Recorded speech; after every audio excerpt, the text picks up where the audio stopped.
Well, last night I showed a chart to you that we got from the Federal Reserve in St. Louis, and it should take your breath away, but I don't think most people understand what it really means. It means how much money we're printing at the Federal Reserve. How many dollars are we actually pumping into the system for this crisis? So I thought about it last night after watching it with my family for, I don't know, 3 or 4 times. Come on, Aaron.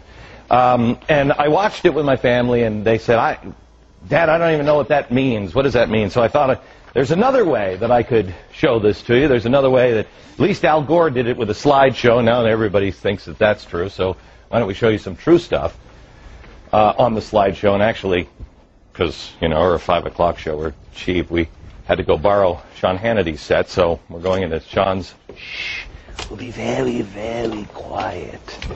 We'll come in here, and this is a chart that I tried to show you last night, but I wanted to blow it up a little bit. This is billions of dollars. This is how much money do we print and have in the system at any given time. Let me start at 1929. Show me here we go. 1929, here's the stock market crash, all right?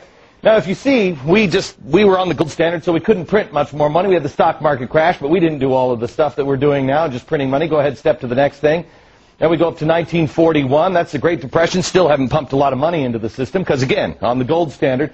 Then we have World War II, and we'll take this all the way to 1965. You'll see it comes up. We had 2 wars. We had World War II, and we also had the Korean War. In 1965, we were having the Vietnam War. But here's where it gets sticky, because we had all these wars, and we tried to dogpile on with the Great Society.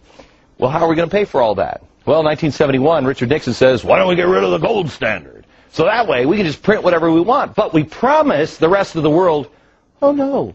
We'll never print too much. Really, we're good for it. I mean, look at our record here. We don't do that. Great Society kicks in, and look what happens. Next point, please. Look how we've devalued our money. This is up until 2000 when we have the Y2K scare, where everybody's like, bury your food and grab your cash. The computers are going down. That's why the government put this little spike here. If you see that little spike, it goes up because they just dump a lot of cash into it, and then they bring it back in. They pull it back in. But it's difficult to pull things back in, especially when you have a horrible event like 9/11. Next stop is 9/11. You'll see it's just a little spike back up just a little bit. Remember how everybody was freaked out that the world was coming to an end? Do your patriotic duty. Go spend. Go out there and get into the stock market. Well, we did. And then this is the kind of spending we get. As you see here, the federal bailout's just about to begin. We're in, let me get into my Al Gore machine. Oh, it's a real inconvenient truth now, isn't it, Al? Look at this hockey stick. This is the hockey stick that Al Gore was talking about with the, you know, the woolly mammoth coming back or whatever the hell he's talking about.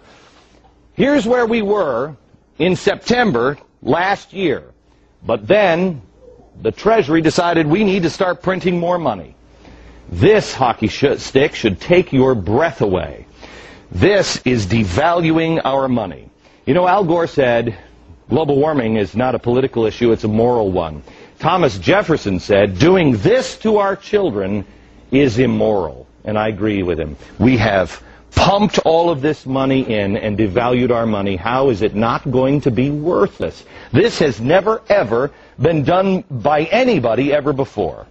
Please, share this video with everybody you know, all your friends. Please go to foxnews.com/Glen Beck. We're going to make this available for you. Pass it on to your friends. This is real trouble. Not in 1,000 years. Perhaps in the next year.